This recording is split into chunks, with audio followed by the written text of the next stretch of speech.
Okay, let's dive right in. $10,000. Mm-hmm. You live stream your entire digital life, every tap, scroll, message for 1 month. World watches. Mm-hmm. What's your first, gut reaction? Discomfort, definitely. But then, what's the number? Be Yep. honest. The number where you actually hesitate, where you think, Mm.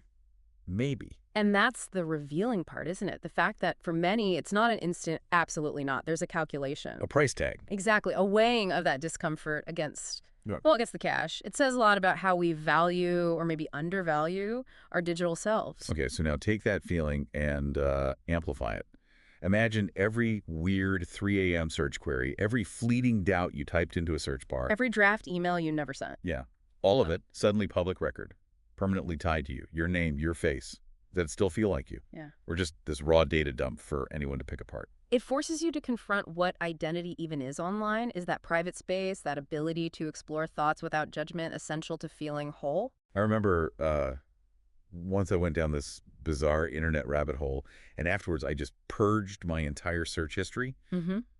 and the relief, it was almost physical, like deleting this secret, shameful part of myself. We all have those digital closets, right? Mm-hmm. Stuff we'd rather just forget. That urge, that need to cleanse the digital slate, it highlights this deep-seated feeling that some thoughts are just internal. Even if nobody else sees the search, the idea that they could is enough. We want that erase button. And yet, we get so worked up about government surveillance, sharing all the angry articles about Big Brother. Right. Then, next minute, we're spitting in a tube, mailing our literal DNA off for some ancestry report, $99 for a peek at the past, and we hand over the keys to our biological kingdom. The contradiction is, well, it's dark. Where's the logic? We love the outrage, but only until convenience knocks. It seems we're much more alarmed by this sort of faceless authority figure watching us than by a company offering us a cool, personalized story about ourselves, even if both are collecting deeply personal data. Yeah, the perceived benefit totally shifts the calculation. Absolutely. And, privacy today, it isn't just about spies or secret affairs anymore. No, not at all. It's about your health insurance premium jumping because your fitness tracker saw you had a few lazy weekends. It's your potential boss side-eyeing that political meme you liked 3 years ago. The stakes feel different, more mundane, but maybe more pervasive. That's exactly it. The definition is stretched. It's not just the state you're worried about. It's this whole landscape where tiny bits of data, things that seem totally meaningless on their own, Like what you had for breakfast. get scooped up, mashed together, and then used to make real decisions about your life, your credit score, job opportunities, what ads you see. So it feels like this stark choice then. Is total, unavoidable transparency just the entry fee for being connected now? Is this constant low-level vulnerability the price of belonging online? Would you, really, choose isolation? Go digitally silent just to keep your inner thoughts truly private? That's the core dilemma, I think. Our very human need for connection is constantly rubbing up against this equally human need for, a private space, autonomy. It makes you question what you'd actually sacrifice. Connection or privacy? Which one wins? And there's rarely an easy answer. You know how we all curate our online lives? The perfect holiday snaps, the clever status updates. The highlight reel. Exactly. But isn't that curated image, that performance of having it all together, isn't that just another form of boundary setting? Demanding privacy while living in a glass house we build ourselves. That's a really sharp point. Even when we think we're being private, there's often this performative layer. We're not just controlling the sharing. We're managing the withholding, crafting a perception. Still public in a way. Okay, forget money. Let's do a thought experiment. Would you rather live totally free, no surveillance at all, but every single thought, every action is instantly public record?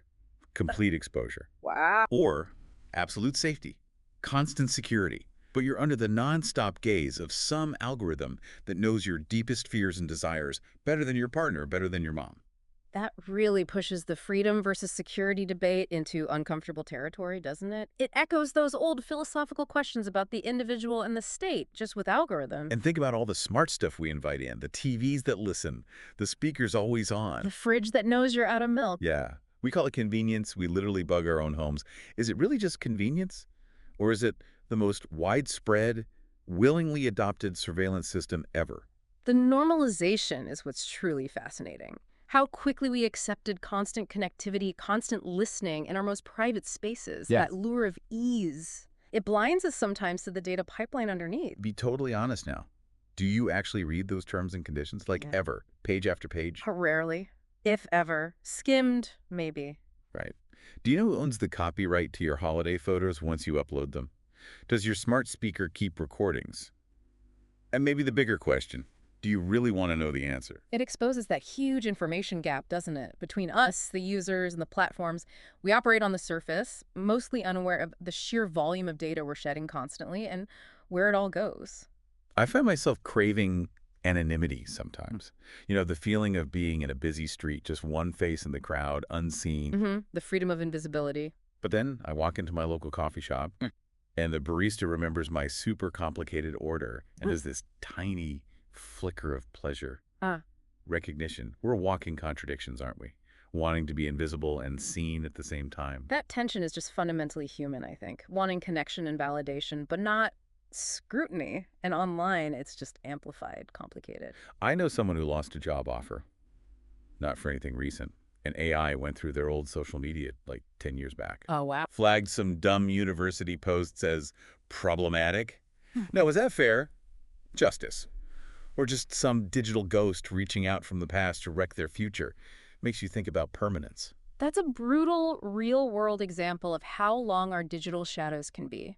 Things we typed years ago, maybe completely forgot about, can suddenly resurface and have huge consequences we never anticipated. Maybe privacy isn't some God-given right we're just entitled to anymore. Maybe it's more like a muscle, something you have to actively work at, constantly flex through vigilance, making conscious choices. Maybe we didn't just lose it. Maybe we just showed we didn't value it enough to fight for it. That's a challenging thought, privacy, not as a passive state, but as an active practice. A constant pushing back against the tide. It definitely shifts the responsibility, doesn't it? We act so shocked, so betrayed when there's a big data breach. Oh, the horror. The performance of outrage. Totally. It's like leaving your front door wide open with the keys hanging there and then acting surprised when you get robbed. It feels almost mandatory now, that collective gasp. And if you compare that expressed outrage to our actual day-to-day security habits, well, there's often a pretty big gap. Let's just call it what it is. You trade little bits of your privacy for dopamine hits all day long. That endless scroll, the tailored recommendations, the free games that magically know what you'll click on next. The payment isn't money. It's you. Your attention, your predictability, your future clicks. And the insidious thing is how subtle it often feels. These microtransactions of personal data for tiny digital rewards, we rarely add up the total cost. I saw this video last week. Someone filmed a really raw, tearful breakup happening in a public park. Oh, no. Vertically filmed, obviously. Yeah. Millions of views, thousands of comments dissecting their pain. Whose story was that? Was it still theirs, or did it just become content for the algorithm? That raises huge ethical questions, doesn't it? About exploiting vulnerability, about consent, about who owns our moments once they're shared online. Virality often trumps dignity. Okay, let's flip the script. You're scrolling, liking, sharing. What if that data trail you're leaving isn't just your info? What if it's the actual raw material for someone else's multi-billion-dollar business? Right. You're not the customer. You're not even just the product. You're like the iron ore being mined. That economic dimension is crucial and often overlooked. Our clicks, our searches, our photos. It's not just data, it's a resource. A valuable commodity fueling massive industries. You say you want control over your data. Then you hit accept all cookies faster than blinking just to read some article. Guilty. We all do it. Let's just drop the act. We're willing participants most of the time, right? In our own digital striptease. That uncomfortable truth is hard to avoid.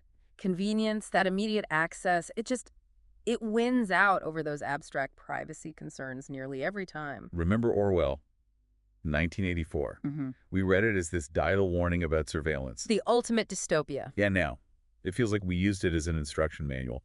We willingly put the telescreens in our own living rooms and call them smart assistants. That parallel is chilling because the modern version is so often embraced, welcomed even, disguised as progress and convenience. It's surveillance with a smile. Maybe.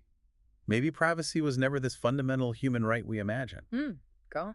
Maybe it was just like a brief historical accident, a blip between the small, gossipy village where everyone knew your business and the future global algorithm that knows it even better. Maybe privacy was just a glitch. That's a radical reframing.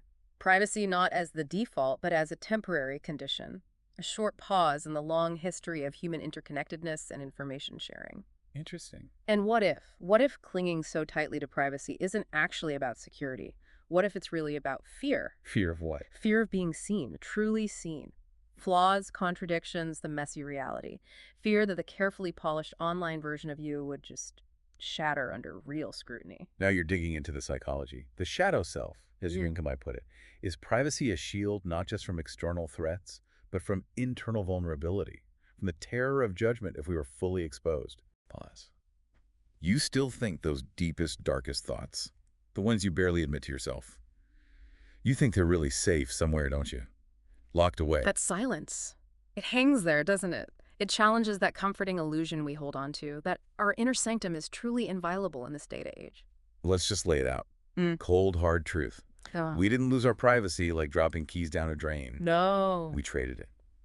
Yeah. Actively, piece by tiny piece, for a moment of convenience, for that hit of connection, for the buzz of a notification. And honestly, we sold it dirt cheap. That reframes it entirely, doesn't it? From passive victimhood to active, if often unconscious, participation. It puts the agency back on us in a way, which is maybe even more uncomfortable. So let's circle all the way back, that first gut check. What is the price? Your entire digital life, every click, every whispered worry typed into a search bar, every secret hope logged on some server farm, does it even have a price anymore? Or did we already give it away for free? And the difficulty in even answering that question, in putting a value on something we surrender so easily, minute by minute, that speaks volumes. If this whole conversation has made you feel uneasy, a bit squirmy, share it, seriously. Especially share it with that friend who swears incognito mode makes them invisible online. Let that discomfort ripple out a bit. It's a call for collective awareness, isn't it? To start questioning these things we just accept as normal. Let's push it, though. Go darker.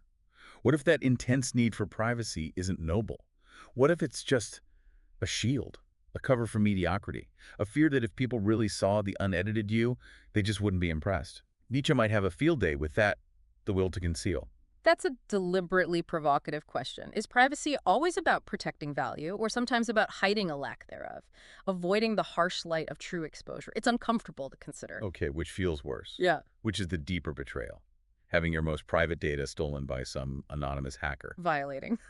Terrifying. Or willingly, maybe even eagerly, handing over bits of it every single day for a 10% discount code, or to find out which Disney princess you are. That comparison really forces you to look at where the threat comes from. Is it just the shadowy figures? Or is it also these everyday, seemingly harmless transactions we barely think about? Our own complicity. We treat our data like single-use plastic. Cheap, throwaway. Everywhere. We toss it out without a thought, and now we're swimming in the consequences, wondering why the digital environment feels so polluted. Toxic, even. That's a powerful metaphor. It captures the carelessness, the sheer volume, and the unexpected long-term harm. Imagine algorithms knowing your deepest insecurities, your triggers, your secret desires, knowing them better than your best friend, maybe better than you know yourself. Okay. Stop imagining. That's not some sci-fi future. That's just targeted advertising. Right now, that's the business model. And framing it that way, highlighting the intimacy of the knowledge these systems have, makes it feel much more visceral than just talking about data points. Quick mental check. Top 5 apps you use today. Go. Okay. Email, messaging, newsfeed, maybe maps, banking. Okay. Now, honestly ask, what did they get in return for you using their free service? If money wasn't the currency, what was the real payment? Attention, data, patterns, predictability. Yeah, it forces you to confront that value exchange directly. Now, picture the opposite extreme. You've locked everything down, super private online, barely exists digitally, a ghost. Have you achieved real safety? Or have you just erased yourself? Is that strength? Or is it a kind of disappearance in today's world? It highlights the potential cost of total privacy, too, doesn't it? In a world built on connection, does ultimate privacy mean ultimate isolation? Or irrelevance, even? I was talking to a data scientist once, totally off the record. They said, look, we don't really sell your raw data. That's crude. We sell predictions about you. We sell certainty about what you'll do next to whoever wants to buy it. That's chilling. It's not just about your past. It's about monetizing your future actions, your potential choices. So what's the real total cost of all these free things we rely on? It's not just our attention spans getting shorter, right? No, it goes deeper. It's the subtle nudging of our choices. the way our biases get reinforced, the slow chipping away at our autonomy, one algorithmically curated feed at a time. It's the broader societal impact. Polarization, the erosion of shared reality. It all ties back to how information is filtered and targeted based on this collected data. And that whole "I've got nothing to hide" argument. Yeah. So dangerous. Because what's acceptable today might be totally unacceptable tomorrow. What happens when the rules change? Your innocent tweet from 2015 suddenly becomes Exhibit A in some future context you can't even imagine. Exactly. Definitions shift. Regimes change. Relying on current norms as a shield for future judgment is incredibly naive. We didn't need some dictator imposing mass surveillance from above. We basically crowdsourced it through apathy, through chasing convenience. We built the cage ourselves, didn't we? One agree click after another. That's a powerful, sobering thought, that our own choices, multiplied billions of times, created this environment. Less Big Brother, more collective shrug. So who holds the final edit? On you. Who decides what's public, what's private? Is it you? Your friends tagging you in photos? The algorithms? The government? Who actually controls your story? That question of control, or the illusion of it, is central. We feel like we're curating, but maybe we're just providing the raw footage for someone else's edit. I used to obsess over my online image, making it perfect, controlled. Then it hit me. The real me, the messy, unsure human me. It was probably way more accurately captured by all the metadata I was shedding without even realizing. The algorithms probably knew the unvarnished truth way before I did. That disconnect between the performed self and the data self, it's fascinating. The passive data often tells a truer, or at least different story. There's that term, surveillance capitalism. Shoshana Zuboff coined it. It's not just about watching. It's an economic system built on predicting and then modifying our behavior. Our data isn't just passively collected. It's actively used to steer us, nudge us for profit. Understanding that economic engine is crucial. It's not benign observation. It's a deliberate process designed to influence outcomes. There's this digital ghost of you being built right now, fragment by fragment from everything you do online, a predictive model. What's that ghost going to predict about your future self that you don't even know yet? Kind of creepy.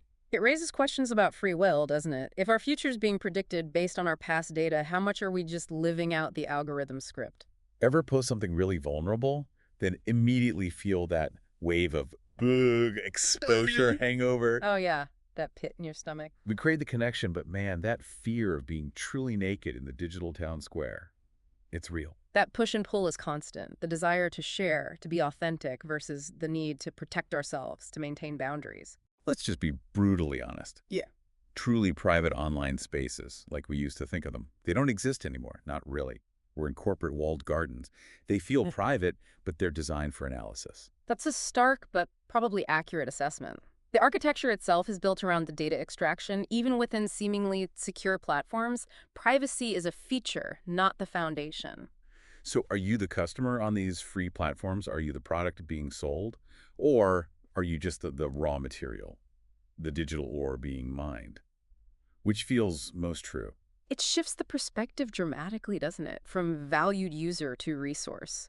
It forces a critical look at our role in that ecosystem. If your entire online history just vanished tomorrow, poof, gone. Who would you be?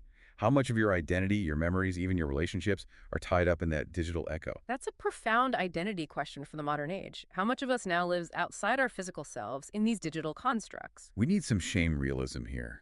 You can't rage about data ethics 1 minute and then geek out the next because Spotify nailed your mood with its personalized playlist. The hypocrisy is real. We enjoy the benefits of surveillance, even while we complain about it. We like the personalized stuff. It's messy. That contradiction is key. We want the fruits of data analysis, the convenience, the personalization, but we're uncomfortable with the harvesting process. We want the omelet without breaking eggs. Okay, high-stakes hypothetical. A future tech guarantees total physical safety. No more crime, no violence. Amazing. The dream scenario, security-wise. But the price is constant. Total monitoring. Biological, digital, every second for everyone. Would you make that trade?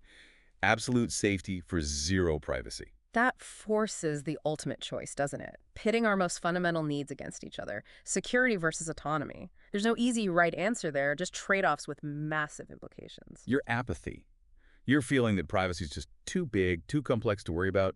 That's not an accident. It's not just you being lazy, it's the desired outcome. Indifference is profitable. Your complacency, that's their biggest asset.